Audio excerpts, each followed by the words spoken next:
Will your home protect you in old age or cost you everything you have built? Will it lift your children's future or quietly limit it? These aren't abstract questions. They are practical ones, quietly shaping the trajectory of your health, wealth, and peace of mind. Most people never think to ask them until it's too late, until they have already moved in, settled down, and begun to wonder why their momentum has slowed, why the energy in the house feels off, why the opportunities seem to hover just out of reach. But by then, they're no longer choosing the house. The house is choosing the rhythm of their life. Feng Shui teaches us that the home is never passive. It's never just a backdrop. It either holds your fortune or leaks it. It either protects your aging body or wears it down, one unnoticed imbalance at a time. It either supports your children's aspirations or subtly erodes their confidence and direction through stagnant or disruptive energy fields. This isn't about superstition. It's not about lucky charms or color palettes. It's about pattern recognition, direction, flow. Feng Shui is a system of energetic architecture, one that has guided emperors, merchants, scholars, and entire dynasties, not through magic, but through spatial logic rooted in the movement of qi, the life force energy that animates both buildings and the people who live inside them. You don't need to believe in energy to be affected by it, just like you don't need to see the wind to feel when it's pushing against you. When a home is positioned poorly, when it's too low, too dim, too exposed, or facing the wrong flow, it starts to push back against the people living in it. Not all at once, not dramatically, but slowly, subtly, like trying to walk upstream every day while telling yourself the water feels normal. You'll work harder but arrive slower. You'll sleep longer but wake more tired. You'll save more money but somehow feel less secure. That's what a misaligned home does. It doesn't just inconvenience you, it rewires your foundation. Now imagine the opposite. Imagine a home that sits gently above road level, collecting energy instead of letting it spill. Imagine a home that breathes with the sun, welcoming morning light into its heart. Imagine doors that open into calm views, air that circulates without chaos, land that feels balanced, and walls that make you feel supported, not exposed. These things aren't luxuries. They are energetic necessities. They are what separate homes that age with you from homes that age you. And here's the truth. You don't have to be an expert to notice the difference. You just need to be willing to see your home, not as furniture, but as flow. Not as shelter, but as story. And every story starts with structure. In today's video, we're going to explore the foundational Feng Shui principles that help determine whether a house will support long-term prosperity and protect your health and legacy as you age. Whether you're choosing your first home, adjusting your current one, or thinking carefully about your retirement years, this insight applies. Because no matter where you live or how much space you have, there is always one question worth asking. Is my house supporting the future I want to live into, or holding me hostage to the past I have outgrown? We'll walk through 7 key considerations, each rooted in both classical Feng Shui wisdom and modern practicality.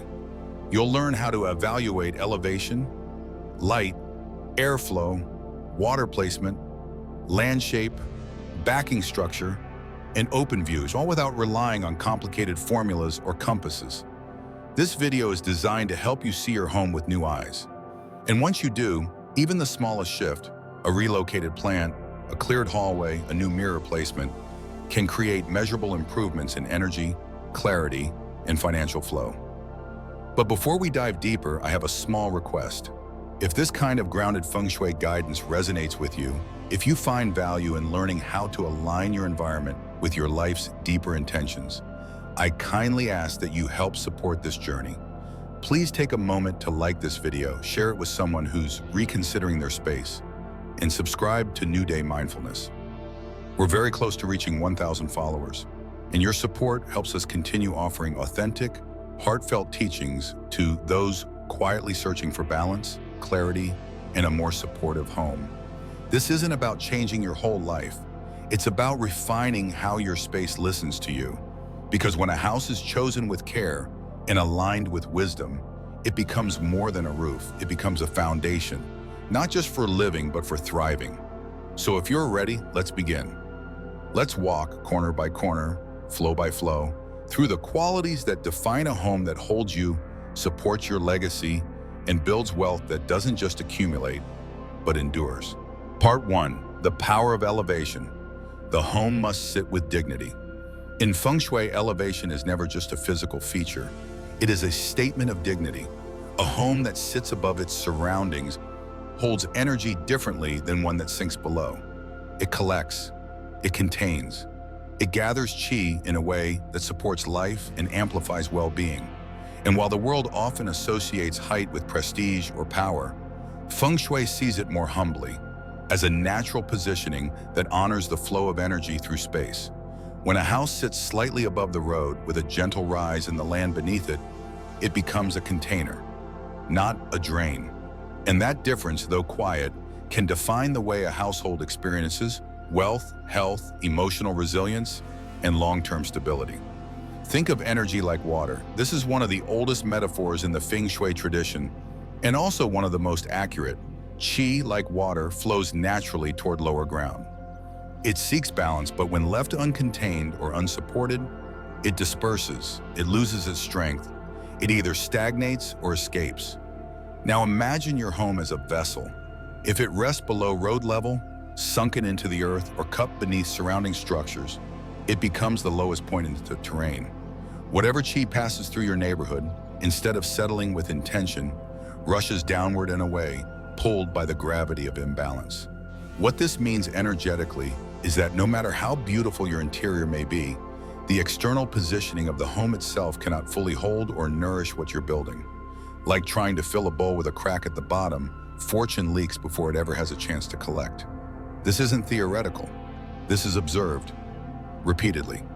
I once worked with a retired couple, both educators, deeply committed to building a peaceful, healthy life in retirement. They had purchased a charming cottage in a quiet neighborhood. It was beautifully decorated, full of light and warmth, but it sat significantly below road level. From the street, one looked down into the property. Water collected near the foundation after every rain. The air was often heavy. Mold returned no matter how often they cleaned. More than that, the couple began to experience a deep fatigue, not just physical, but financial and emotional. Small health issues lingered. Expenses accumulated.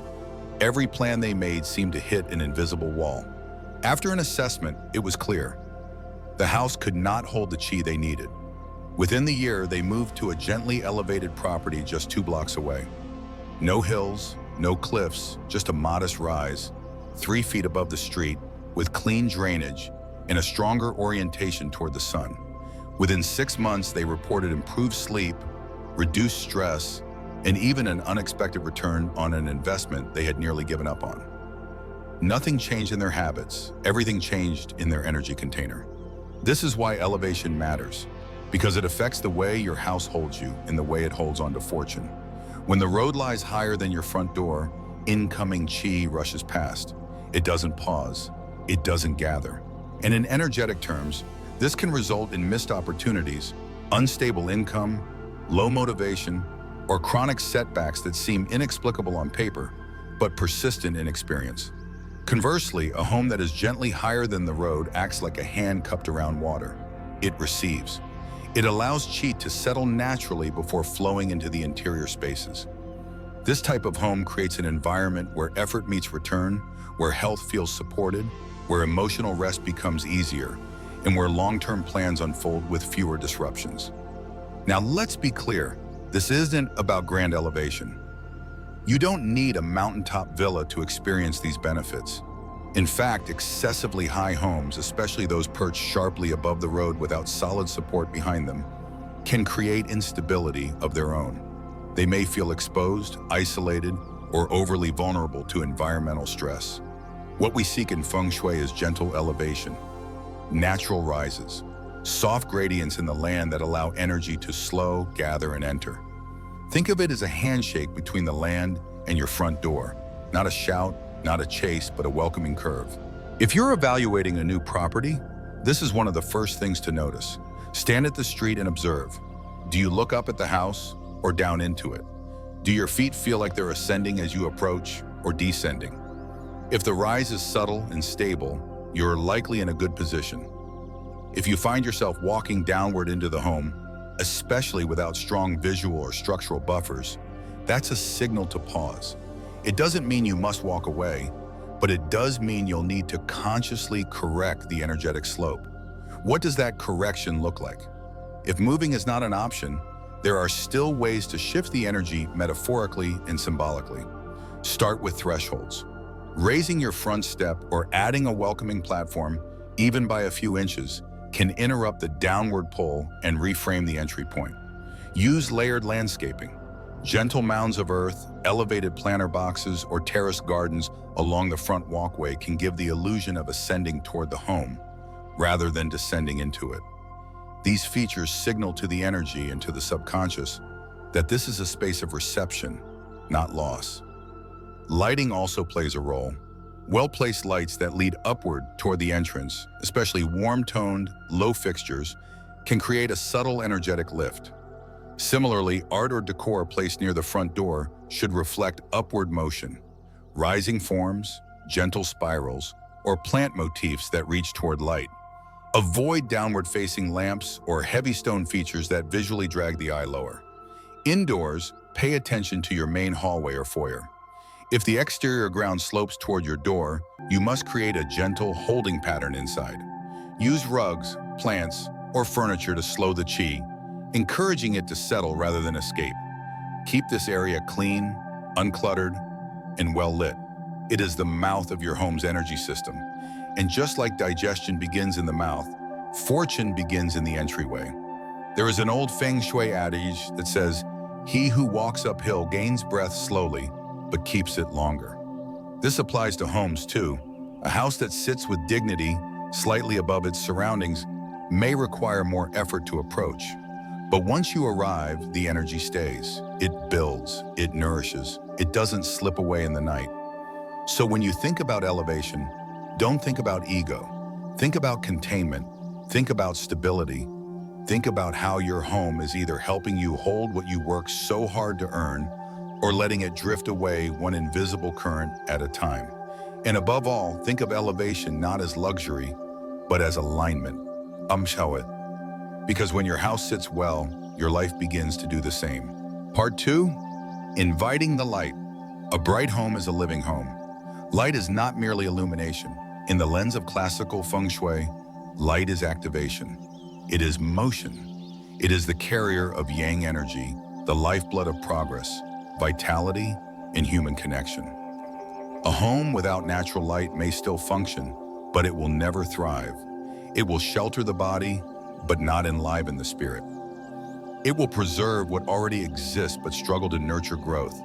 Because in every tradition that honors energy flow, the presence of sunlight is the sign of life. Its direction, its quality, and its movement through the home create not only atmosphere, but resonance. A bright home breathes, it expands, it receives. In Feng Shui, light is not treated as a decorative element, it is a diagnostic one. The amount of natural light in a space and the way that light moves through the day directly informs the balance between yin and yang. Yin represents stillness, receptivity, coolness, and inward focus. Yang represents motion, clarity, heat, and outward expression. A home that lacks light becomes overly yin. It becomes sluggish. Sleep deepens, but energy dissipates. Goals soften, decisions blur. Even the air feels heavier. Emotional dynamics inside such homes often begin to echo that stagnation. Tension builds but is never resolved. Fatigue lingers without explanation, and optimism begins to decay into resignation. Conversely, a home with too much direct, harsh light, especially from the west or without shade, can become overly yang. It becomes restless. People may feel overstimulated, unable to settle. Sleep is shallow, patience wears thin, and everything begins to move just a little too fast. The balance between light and shadow in the home, therefore, becomes more than a lighting decision. It becomes a conversation with energy. The ideal Feng Shui relationship with light is one of harmony. We seek homes that invite morning light from the east or southeast, where the sun's first energy enters the space gently. waking up the qi without overwhelming it. Homes that face south often benefit from sustained illumination throughout the day, nurturing activity, conversation, and clarity. Homes that face north tend to receive cooler, softer light and may need intentional support to warm their energy field. And homes that face west, while rich in afternoon brightness, often need protection from the sharpness of low, golden heat, especially in warmer climates or for more yin-sensitive residents, such as elders or young children. But this is not a lesson in architecture. You don't need to build a new house to harness the power of light. Feng Shui works through intention, enhancement, and redirection. Even a small apartment can become radiant with the right adjustments. Begin by identifying where your strongest light source enters the home. Clean that window thoroughly, not just the glass, but the surrounding trim, the ledge, the curtain rods, and the blinds. Energy arrives where respect has been shown. Neglected windows create blocked opportunities. Next, examine the materials around those windows. Heavy, dark drapes absorb light and mute its movement. They are suitable for bedrooms, but in active areas such as the living room, kitchen, or workspace, they limit growth. Choose light-filtering fabrics, linen, gauze, bamboo blinds that allow sunlight to enter even when privacy is needed. Use layers if necessary, a sheer inner curtain for softness, and an opaque outer panel for evening rest. Now shift your attention to reflective surfaces. Mirrors are powerful qi magnifiers. When placed intentionally, they can double the effect of light, soften shadows, and redirect stagnant corners. A mirror positioned opposite a window brings brightness deeper into the room. But care must be taken. If the mirror reflects sharp angles, clutter, or unappealing views, it may magnify disharmony instead. Always reflect beauty, order, or nature. Never reflect chaos. Consider color temperature. Cool-toned artificial lights, blue-white LEDs, in spaces with low natural light may create visual brightness, but emotional coldness. Warm-tone bulbs around 2700K, 3000K create a more nurturing, sunlight glow. Use them strategically in transitional areas, hallways, bathrooms, entryways, where natural light may not reach. In yin rooms like bedrooms, avoid placing overhead lights directly above the bed. Instead, use wall sconces, table lamps, or soft indirect lighting to create an ambient cocoon that encourages rest. Another principle of Feng Shui lighting is movement. Light that changes through the day mirrors the passage of time and keeps qi from stagnating. Rooms that feel the same at 9 a.m. and 9 p.m. lack rhythm. Add elements that shift with the light, glass, water, foliage, so that shadows, reflections, and highlights change with the sun. This dynamic interplay nourishes the human nervous system, creates subtle visual interest, and keeps the energy from becoming flat or stale. Plants are natural light companions. Their placement not only softens direct rays, but absorbs excess heat and radiates life energy back into the space. A leafy plant near a bright window brings oxygen, beauty, and a living interaction with light. Avoid placing dried flowers in highlight areas. They symbolize decline and can generate brittle energy over time. Choose instead live plants that thrive in your specific lighting conditions. Ferns, peace lilies, snake plants, or golden pothos are versatile and energetically beneficial. Remove visual obstacles. Bulky furniture near windows blocks not only light, but also movement and opportunity. Reorganize so that the light has a clear path into the room. In homes where windows are small or poorly placed, consider opening up interior partitions or using glazed doors to share light between rooms. In darker corners, add uplighting, lamps, or sconces that shine toward the ceiling to lift qi rather than press it down. Feng Shui also acknowledges the role of rhythm in lighting. Too much constant brightness, even if soft, can be exhausting. Allow light to recede in the evening. Let your home mirror the natural yin of dusk. Dim overheads, light candles, shift into amber tones. This transition supports hormonal regulation, nervous system recovery, and emotional decompression. A home that responds to light is a home that respects time. Ultimately, a bright home is not defined by wattage, it is defined by awareness. A bright home is one where energy is free to move. where the day enters with grace and where the shadows know their place. It is one where your eyes feel invited to open and your thoughts feel safe to expand. It is one where clarity is possible, not because the room is filled with light, but because the light is allowed to reach the places that matter. If your home currently lacks natural light, do not despair. Use what you have and honor it. Clean your bulbs, open your curtains, wash your windows, add mirrors where needed, adjust your layout where possible, and treat each ray of light as a guest worth preparing for.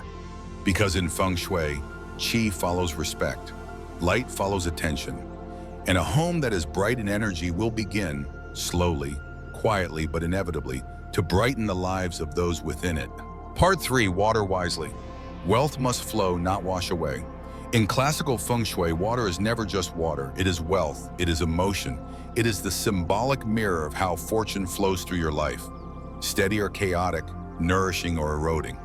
It is also among the most misinterpreted forces in modern home placement. People often hear that water equals prosperity and rush to embrace every image, fountain, or nearby stream, believing that the mere presence of water guarantees abundance. But this, like many simplified beliefs, misses the essence of the principle. Because in truth, not all water is equal, and not all water helps you grow. Water by its very nature moves. It seeks the path of least resistance. It nourishes where it lingers and overwhelms where it rushes. The way water shows up in your environment, the way it flows, rests, curves, or crashes, reveals how money, emotional stability, and opportunity are likely to behave in your life. A calm pond just beyond your home's view might support deep reserves of savings and steady progress. But a loud, rushing river just outside your bedroom can create overstimulation, anxiety, and rapid cycles of gain and loss. A meandering stream may mirror thoughtful movement through projects and investments. But water that pushes aggressively toward your door, or worse, flows away from it, can disrupt your financial rhythm, drain your efforts, and destabilize your mental focus without you even realizing why. The most supportive water configurations in Feng Shui are those that feel gentle. They're not just seen, they're felt. They soothe, they soften. They help the nervous system exhale. A home that overlooks a lake, a pond, or a soft curve of river, especially from a respectful distance, is often energetically protected, emotionally stable, and financially supported.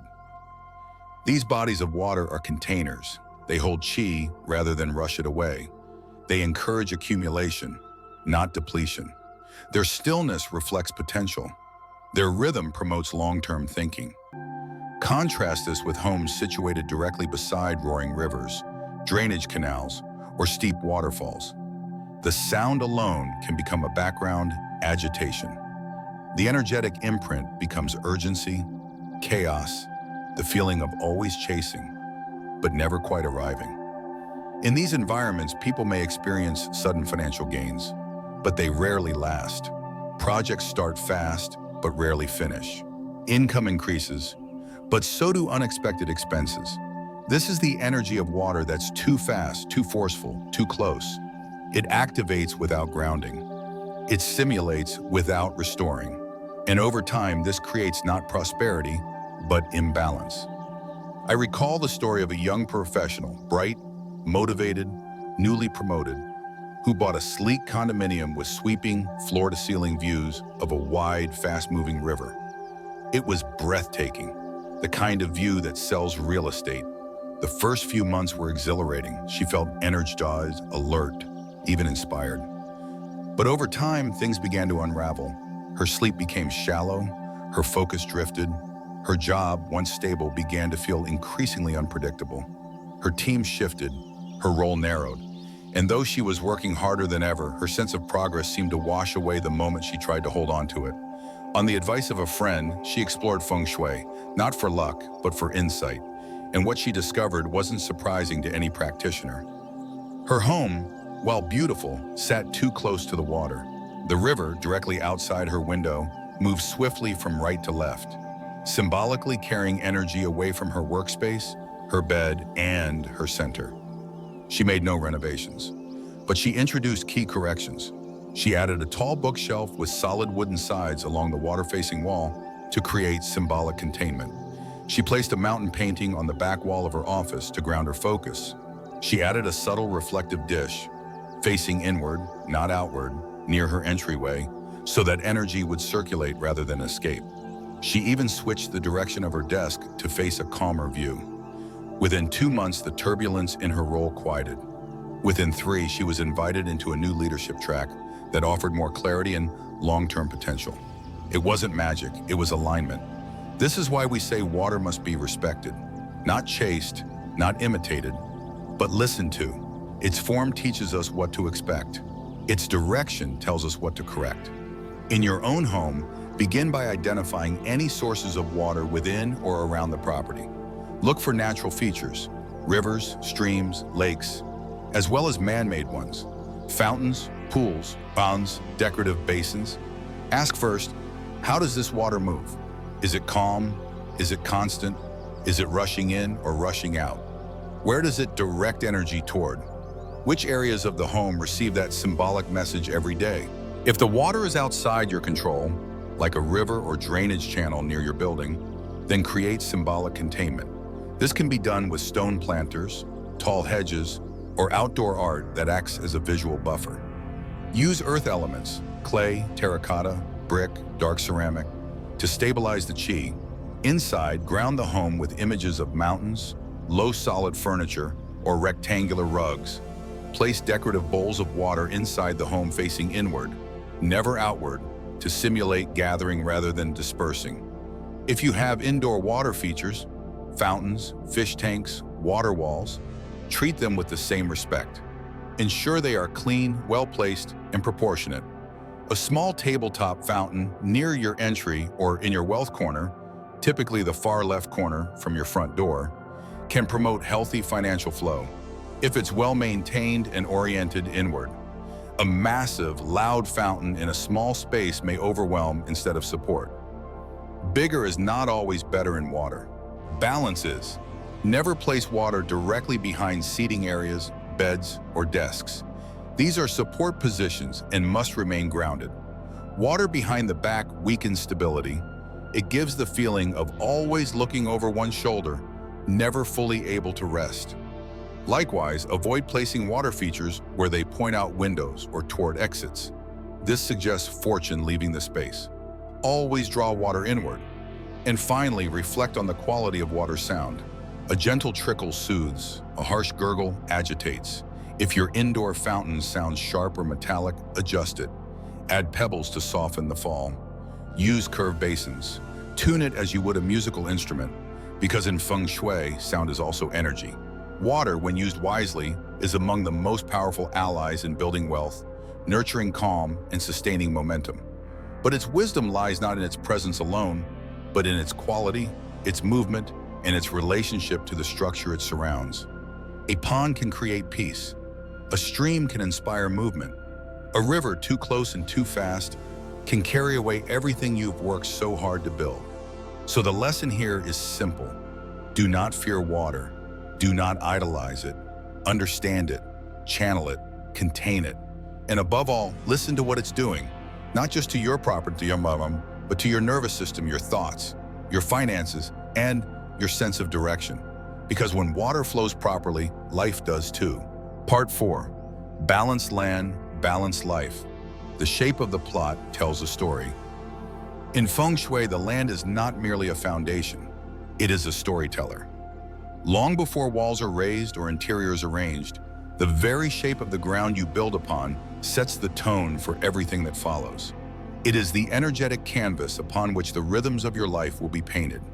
And just like a painter knows that a torn or warped canvas will distort the image, a practitioner of Feng Shui understands that irregular land shapes, however creatively appealing they may seem, often warp the flow of qi before it even enters the home. When land is harmonious, the family that lives upon it tends to experience clarity, structure, and groundedness. When it is fragmented, imbalanced, or geometrically strained, those same qualities begin to unravel, quietly, consistently, and usually without obvious cause. Classical Feng Shui texts have long upheld the principle that square or rectangular plots are the most auspicious. Because they embody the energetic virtues of integrity, predictability, and containment. A square represents earth, stable, balanced, whole. It holds qi evenly across all sectors, ensuring that each part of life, health, finances, relationships, career, growth, receives a fair and supportive share of energy. There are no missing corners, no exaggerated projections. There is symmetry, and with symmetry comes peace. Rectangular lots are similarly favored, particularly when they are wider at the front, the mouth, than the back. This embracing shape invites energy in, then gradually refines and directs it through the property. When the reverse is true, narrow at the front, widening at the back, qi has less guidance and may either stagnate near the entry or scatter before it can settle. Still, rectangles, when thoughtfully oriented, can create deeply supportive homes with rich, long-term potential. Now contrast this with triangular plots. Though striking in form, triangles are energetically sharp. They represent fire energy, dynamic, fast-moving, and often unstable. When a home is built on triangular land, the qi tends to rush toward the point and disperse too quickly. There's an inherent tension in such geometry, sides that compete, edges that cut. Families living on such plots often report interpersonal conflict, difficulty focusing, or challenges with financial consistency. In extreme cases, one side of the triangle may dominate the flow of energy, leaving entire sectors of life undernourished. From a Feng Shui perspective, this results in emotional imbalance, unclear priorities, or recurring cycles of starting without completion. L-shaped plots carry a different concern: fragmentation. They may seem spacious or creatively designed, but their inherent asymmetry leads to missing sectors, what practitioners refer to as cut corners. For example, if the back left portion of the land is absent, it may correspond to the wealth corner, meaning that the energetic grid supporting financial stability is weakened from the start. If the front right portion is missing, relationship qi is often affected. These homes can feel visually intriguing, but energetically incomplete. Residents may experience success in one area of life, but constant struggle in another, never quite understanding why. What makes this more subtle is that these patterns don't announce themselves. They unfold over time. A family may live in an L-shaped home for years, slowly adapting to the way their priorities shift. Their resources are redirected, or their sense of cohesion erodes, not knowing that the land itself is creating the imbalance. Fortunately, Feng Shui offers ways to correct or mitigate these effects without needing to buy a new home or rebuild from scratch. The first and most immediate approach is through visual and physical containment. If your lot is irregular in shape, create the illusion of balance using strategic boundaries. Fences, shrubs, stone walls, trellises, or layered landscaping can be positioned to square off missing corners or soften sharp angles. This symbolic repainting of the canvas allows qi to circulate more evenly and prevents it from rushing into voids or clinging to empty edges. For triangular plots, introduce grounded, heavy elements in the pointed end of the triangle. Use large planters, seating areas, or even a water feature with slow movement to slow down qi and encourage it to linger. Pay special attention to the angle at which the home itself sits on the plot. If possible, orient it in a way that avoids direct alignment with the triangle's sharpest point. This prevents the building from absorbing the full impact of fast-moving or scattered energy. For L-shaped properties, imagine the missing portion and symbolically fill it in. This could be as simple as planting a strong tree, placing a sculpture, or erecting a decorative feature in that zone. Indoors, use mirrors or energetic anchors, like a bright lamp, a heavy bookshelf, or a painting of grounded natural imagery in the area of the home that corresponds to the missing corner. While these solutions may seem subtle, their effects, especially over time, are measurable. Many homeowners report that the moment balance is reintroduced to the land's energy grid, things begin to smooth out. Sleep improves, communication flows more easily, and the family begins to feel together again, even without significant lifestyle changes. Shape affects not just the land, but how people use the land. In a square lot, children play equally on all sides. Gardens flourish because they receive even attention. Driveways and walkways follow intuitive paths. Outdoor seating areas feel naturally integrated. But on irregular land, there are always forgotten zones, corners no one uses, edges that collect clutter, spaces that remain unresolved. These neglected areas become the energetic equivalent of unfinished business, harboring stagnant chi that weighs on the household like unspoken tension. Reclaiming these spaces with design, care, and intention transforms them from energetic voids into resources. Even if they're not heavily used, simply honoring their presence brings coherence back to the land. Another consideration is proportion. Even a rectangular lot can feel imbalanced if it is too long and narrow. In such cases, chi may rush along the length of the land without integrating into the home. Residents often feel that life moves quickly but lacks depth, or that projects begin easily but rarely root themselves deeply enough to flourish. To address this, widen visual perspectives with horizontal plantings, curved paths, or lateral structures. The goal is always the same: to slow, settle, and stabilize the energy flow. The land is not silent. It speaks through its geometry. It influences mood, behavior, and prosperity, not through force, but through form. A plot that holds energy well becomes a partner in daily life, allowing residents to build, rest, grow, and recover with rhythm. One that lacks this balance creates friction, always slightly misaligned, always requiring extra effort to feel steady. So when choosing or assessing land, begin not with aesthetics, but with outline. Trace its shape as if you were drawing the blueprint of your own mindset. Would you want your thoughts structured in this way? Would you want your emotions flowing in these directions? Would you want your intentions to be supported by this geometry? If not, shift what you can, correct where you must, and above all, listen, not just to what the land looks like, but to how it feels underfoot. Because in Feng Shui, the foundation you choose is never just physical, it is energetic, and it will either reinforce your path or keep bending it slightly until the destination you intended is no longer where you arrive. Part 5, a strong back. The house needs protection behind. In classical Feng Shui, the most vital form of support is not what you see in front of you, but what quietly holds you from behind. This principle, known as the black tortoise position, teaches that the rear of a home should offer backing, not only for the structure itself, but for the people who live within it. Whether it is a gentle hill, a solid wall, a line of tall trees, or even a carefully placed piece of furniture, this energetic support acts as a kind of spine, anchoring the chi, absorbing shock, and giving the household a subconscious sense of safety from behind. Without it, the home is left exposed. And in Feng Shui, exposure is not just physical, it is emotional, financial, and psychological. It is the sense that life pushes forward with no one watching your back. The symbolism of the black tortoise comes from ancient cosmology. In the four celestial animals theory, each side of a home corresponds to a directional guardian.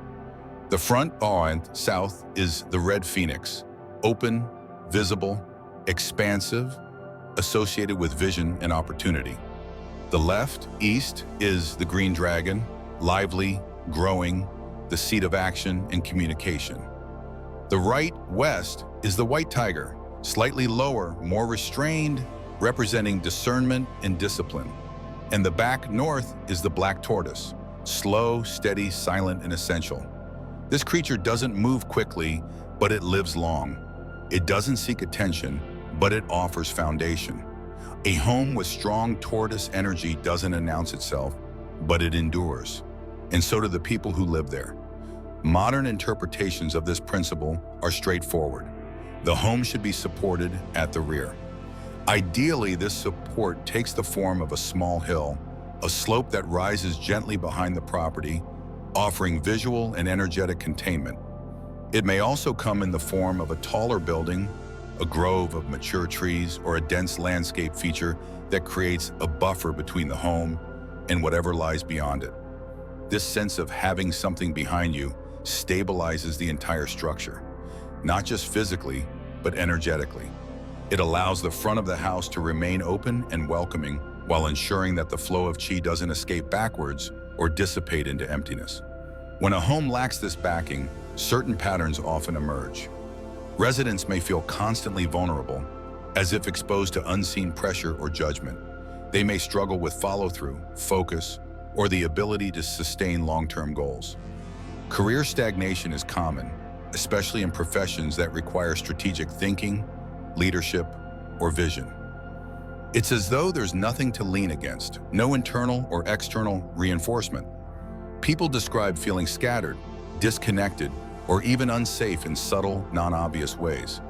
This has nothing to do with the actual crime rate or neighborhood quality. It is a nervous system response to energetic absence.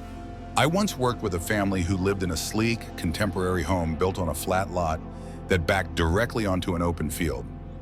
The views were stunning, the sunsets dramatic. But over time, both adults in the household began to experience tension in their professional lives. The husband, an executive, found himself passed over for promotions despite strong performance.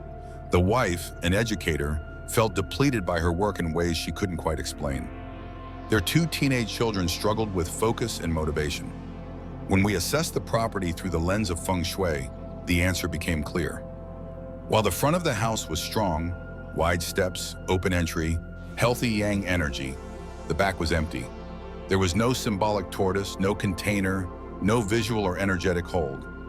Everything they poured into their life, effort, intention, ambition, seemed to drift out behind them. The solution did not require renovation. It required reinforcement. We created a symbolic mountain using landscape elements, a row of bamboo along the back fence, stone planters with low evergreens, and a curved garden wall to cup the property gently. Inside, we rearranged the furniture so that all major seating areas had high-back chairs or sturdy walls behind them. The bed in the master bedroom, which had previously been pushed against a window, was shifted so that a solid wall supported it instead. Within months, both adults reported a change. Not dramatic, but steady. The executive began receiving more direct feedback from leadership. His projects moved forward with less resistance.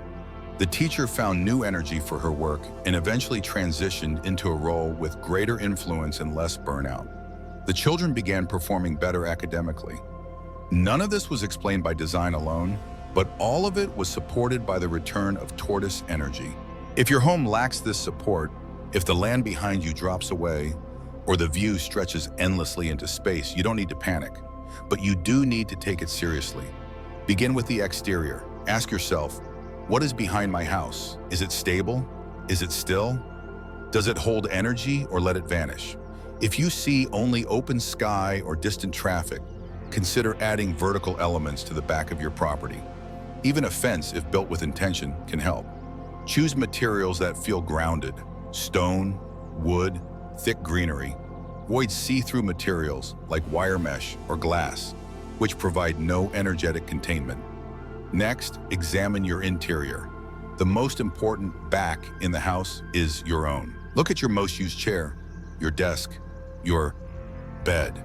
What is behind you when you sit, sleep, or work? If it is a window, a hallway, or open space, you are energetically unsupported. This doesn't mean you're doomed. It means your body is quietly working harder to stay present. To compensate, use high-back chairs at your desk. Place a solid, heavy piece of furniture, like a cabinet, bookcase, or closed shelving unit, directly behind your work or rest space. Hang artwork that symbolizes mountains, landscapes, or steady growth. Use earth tones, deep browns, muted greens, soft grays, to anchor these areas visually and psychologically.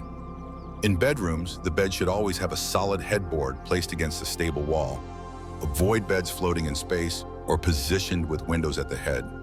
Your nervous system cannot fully relax when there is no barrier behind you. The same applies to couches in the living room. If they float, use a console table, a screen, or tall plants behind them. If they're backed by windows, add heavy drapes or shades to soften the exposure. The key is not over-design, but symbolic correction. The message to the Qi is simple. I am supported. I am not exposed. I have a foundation. And once that message is delivered, visually, spatially, and energetically, your environment begins to shift. Ultimately, every home must ask itself, what holds me? What keeps me from drifting backward? What lets me lean when I'm tired? In Feng Shui, that answer must come from behind. A strong back is not a luxury. It is a necessity. It is the difference between rising and merely floating, between growth and burnout, between lasting change and short-lived effort. So look behind you, not just metaphorically, but physically. What's back there? What's missing? What can be added, softened, strengthened, or simply acknowledged? Because once you strengthen the rear, the front of your life becomes easier to face. Part 6, a view that opens, not blocks. The first thing you see when you wake up, the last thing you notice before you sleep, the glance you cast through the window as you drink your morning tea. The view, this quiet, often forgotten aspect of home, plays a deeper role in shaping your daily energy than most people realize. In Feng Shui, what you see is what you invite. The landscape beyond your walls is not simply visual, it is directional. It sets the tone for your thoughts, the scope of your ambitions, and the pace at which you feel ready to move forward. An open view offers clarity, a blocked one suggests limitation, and a chaotic one filled with disorder can invite disorientation and fatigue before the day even begins.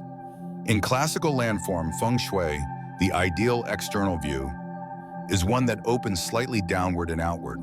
This shape, often called the bright hall, encourages qi to collect gently in front of the home and then move gracefully inward. It is the energetic equivalent of a bowl, not a cliff, not a funnel, but a space of reception. When your home opens towards something soft, a garden, a gentle slope, a distant horizon, you unconsciously feel supported in your expansion. You breathe deeper, you plan further, you pause, observe, and act with more inner spaciousness. But not every home is blessed with a perfect view. Many urban residences face walls, parking lots, or neighboring buildings just feet away. Some look out onto dead-end streets, alleyways, or chaotic intersections. Others open to construction zones, landscapes that promise progress but deliver noise, dust, and impermanence. These views, while unintentional, influence the internal energy of the home. A blocked view suggests a blocked path. A dead-end street can subconsciously reinforce feelings of stagnation, limited growth, or plans that never quite unfold. Even views filled with too much motion, cars, trains, flashing lights, can lead to overstimulation, restless sleep, and emotional overwhelm. Yet Feng Shui, at its heart, is not about circumstances. It is about response. The question is not, what is my view, but what is this view doing to my energy and how can I refine it? Because the qi that enters your home does not come only through space. It comes through your perception of that space. You have more power to shift that than you might think. Begin by standing at your most used windows, the kitchen sink, the desk in your home office, the chair where you often sit to read. Look out. Ask yourself honestly, does this view open me or compress me? Does it bring a sense of movement or make me feel stuck? Is there light, air, and life, or is there clutter, obstruction, and tension? Do I see something that gives me or something I've trained myself to ignore? Once you've observed the truth of your view, consider what can be refined. If your window faces a blank wall, soften the impact by adding visual depth indoors. Hang a mirror across from the window to create a second view, something that reflects nature, artwork, or soft light. Avoid placing the mirror where it will reflect the blank wall directly. The point is not duplication, it is redirection. Symbolically, you're telling your subconscious, there is always more than one path forward. If your view includes unpleasant features, electrical boxes, tangled wires, or unsightly equipment, mask them gently. Use plants, sheer curtains, or hanging crystals to filter out visual noise. Even a small, by climbing a balcony railing, can offer an energetic buffer. Nature in any form soothes and stabilizes. The movement of leaves, the play of light through branches, the subtle presence of life, these become messengers of vitality, even in constrained environments. If the view is cluttered or chaotic, such as a construction site or busy intersection, introduce indoor calm. Let your eye be met, not with more noise, but with balance. Keep the interior directly facing that window clear and simple. Choose one piece of art that embodies serenity, a seascape, a mountain, or an abstract field of soft texture. Avoid piling furniture, decor, or electronics in that zone. If the outside view rushes, let the inside view rest. One of the most powerful and often overlooked practices in Feng Shui is removing internal obstacles to the view. Even in a home with beautiful natural surroundings, bulky furniture, poorly placed shelving, or heavy curtains can block key and sight lines. Reassess your layouts. Move tall items away from windows. Use low-profile pieces near important views. Keep windowsills clean and clear. Open your blinds full overly during the day, especially in the morning. Let light and space become part of your home's language again. For those living in high-rise apartments or buildings with limited window access, consider this. Your mind doesn't need a literal horizon to feel spacious. It needs symbolic signals. Place an image of an open landscape near your most confined space. Hang a photograph of a sunrise near your desk.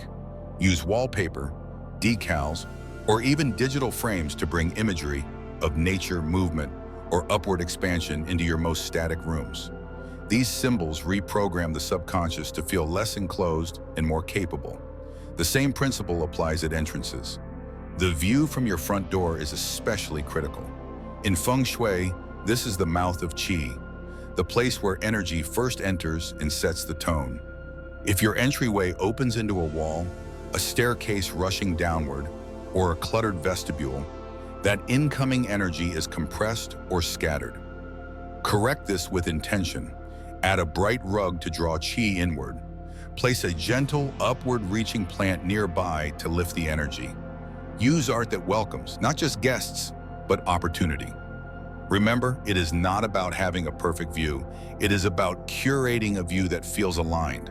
A family facing a dull alley can still thrive if their interior design creates spaciousness and if their rooms receive symbolic nourishment. A person facing open green hills can still feel blocked if their interiors are dark, heavy, or visually chaotic. It is the relationship between what is seen and what is felt that defines the energy of a view, not the real estate brochure version of it.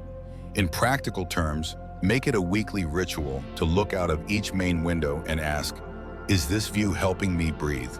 Is it lifting my gaze or lowering it? Is it reminding me of beauty or of boundaries? When needed, clean the glass, adjust the furniture, remove the distractions, hang the image, place the plant, open the blind. Every shift matters. Even 1 square foot of visual openness can reintroduce a sense of direction in your day.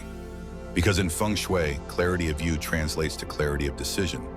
When your eyes can move freely, so can your thoughts. When your space opens with grace, your actions follow with confidence. The view doesn't need to be grand. It needs to be intentional. And when it is, the Qi responds. It slows, it listens, and then it enters. Not as a gust, but as a guide. Part 7, air that moves but doesn't attack. Air is invisible, but in Feng Shui, it is never unnoticed. Air carries Qi. It is the unseen current that informs how energy lives, moves, and gathers inside a home. Its presence, or lack thereof, can be the difference between a space that uplifts and one that subtly drains. The core teaching is simple. A home must breathe. Just as the human body depends on the steady rhythm of inhalation and exhalation to sustain life, so too must a home welcome and release air in measured, thoughtful ways. But the nuance lies not only in airflow, it lies in its quality. Because in Feng Shui, movement alone is not enough. Air that moves too fast, too aggressively, or without intentional guidance becomes not a blessing, but a disruption. An air that is trapped, stagnant, or blocked leads to energetic suffocation, a condition that affects not only physical health, but also mental clarity, relational ease, and the flow of decision-making. Let us begin with the fundamental truth. Good Qi requires motion. Stale air equals stale energy. Rooms that are sealed too tightly, whether to preserve temperature, reduce sound, or maintain security, eventually become reservoirs of old thought, unprocessed emotion, and energetic fatigue. This is especially true in corners, closets, windowless bathrooms, and attics. The Qi in these spaces often settles, thickens, and begins to ferment into something dense. That density may not be visible, but it is felt as indecision, as dullness, as the inexplicable resistance to new projects or conversations. Proper airflow is one of the simplest, most accessible corrections in all of Feng Shui, yet it is often overlooked in favor of more aesthetic interventions. But the truth is, before color, before furniture, before symbolism, comes breath. A well-ventilated home encourages circulation without chaos. The ideal pattern is cross-ventilation, air entering from one direction and exiting gently through another, creating a natural movement of qi that revitalizes each space that it touches. This does not require massive architectural change. It requires observation.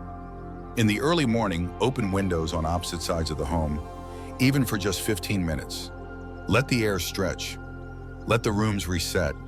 Let what is old move out. Let what is new arrive. This daily practice, when done consistently, recalibrates not just the energy of the space, but the mindset of those who live there. Yet not all movement is beneficial. Air that moves too forcefully becomes a threat to stability. Homes located directly in the path of strong prevailing winds, especially if they sit on exposed ridges or corners without natural buffering, often struggle to hold their qi. The energy enters too fast and leaves just as quickly. Residents may experience a sense of being pushed, rushed, or agitated. There may be more conflict, more sleeplessness, more difficulty concentrating. These patterns mimic the wind itself, sharp, impatient, and transient. To soften this, Feng Shui encourages the use of plantings, screens, and landscape design to diffuse the wind before it reaches the home. A line of tall shrubs, a low wall, or even a well-placed trellis can act as a windbreak, slowing the qi, inviting it to settle rather than attack. Indoors, air should never feel like pressure. Sharp drafts from air conditioners, ceiling fans pointed directly at beds, or heating vents blasting onto desks disrupt the nervous system. These are not conveniences, they are microaggressions. They produce fatigue not by deprivation, but by excess. In bedrooms, fans should circulate air gently, not directly toward the sleeping person. Vent locations should be adjusted so that airflow is dispersed rather than concentrated.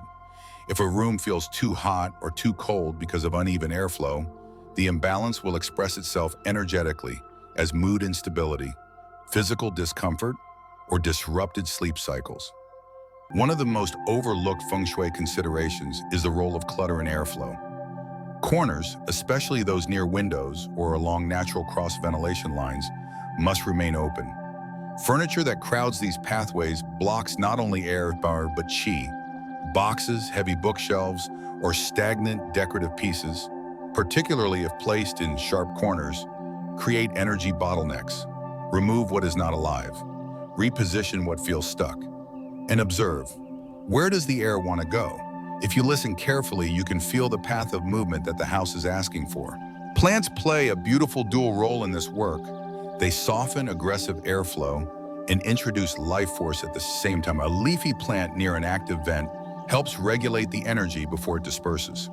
Hanging plants in high corners allow airflow to move more naturally around them while lifting the room's vertical qi.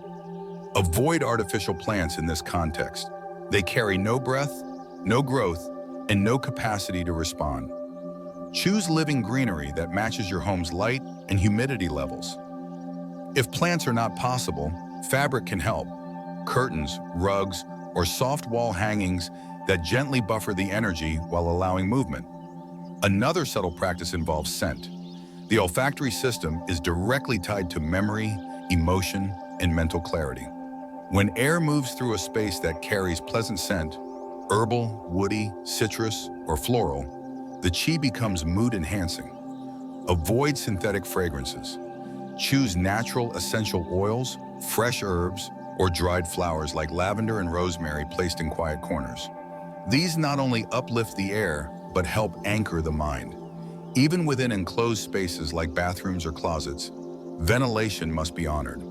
A small exhaust fan, a narrow window, or simply the routine of opening doors and drawers ensures that the space does not collapse into stillness. If a room has no air movement at all, it becomes a cul-de-sac of qi, a place where energy enters and dies. These are the rooms that slowly sap vitality without ever making a sound. Don't let them accumulate dust. Don't let them accumulate disuse. Even a 5-minute opening of the door each day can change the atmosphere. A home that breathes supports people who breathe well. It encourages resilience, presence, and adaptability. It doesn't rush, it doesn't compress, it doesn't retreat into silence. It lives with rhythm, and it reminds everyone who enters that energy, like air, must move in order to remain alive. So take the time. Walk through your home with this single question in mind. Where is the air trying to go? Not where is the air being forced, but where does it want to move? What stands in its way? What helps it? What calms it? What agitated it? Adjust accordingly. Remove the obstacles, open the paths, listen, and let your home begin to exhale. So now we arrive, not at an end, but at a new awareness. Over these past moments, we haven't just walked through concepts. We've walked through the subtle geometry of fortune itself. We began in part 1 with the question not of architecture, but of alignment.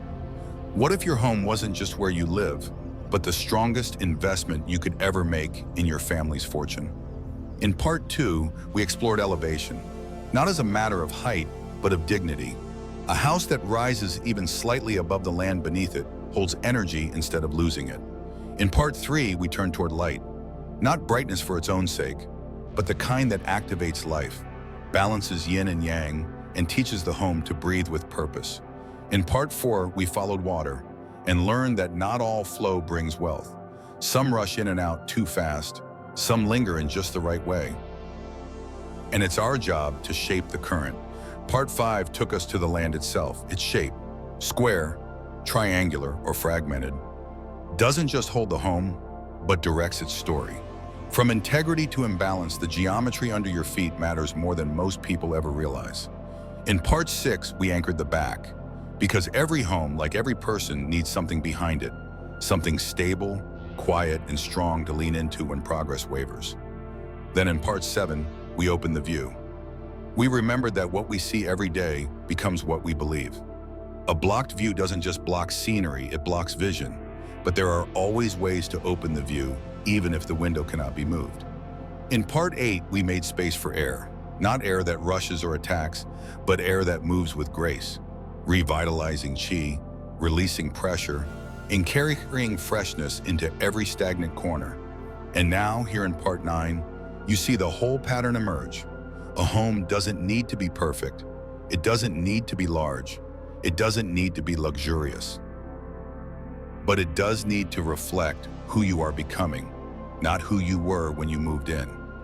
Every shift you make, every plant you place, every window you clean, every heavy object you move, sends a signal to your space. It says, I'm ready to hold more. More peace, more clarity, more growth. A good home gives more than shelter. It gives direction. It listens. It adapts. And in time, it becomes a mirror, not just of your habits, but of the future you are preparing to receive. So take one small action. Not tomorrow, today. Revisit one corner. Choose one change. Not to chase perfection, but to refine presence. Because one real shift in your environment can whisper something new into your life. And that whisper can become momentum. If something in this video helped you see your home and your energy a little more clearly, I invite you to share it with someone redesigning their space or rebuilding their rhythm. Let me know in the comments. Which part of your home spoke to you the loudest? Which small shift are you ready to begin with? And if you haven't yet, please consider subscribing to New Day Mindfulness. We are almost at 1,000 followers, and with your support, we can continue sharing these grounded, transformative teachings with more people on this quiet journey of alignment. Your home is already listening. Let it hear your next intention, and let that intention echo through the walls, through your days, and through every decision yet to come.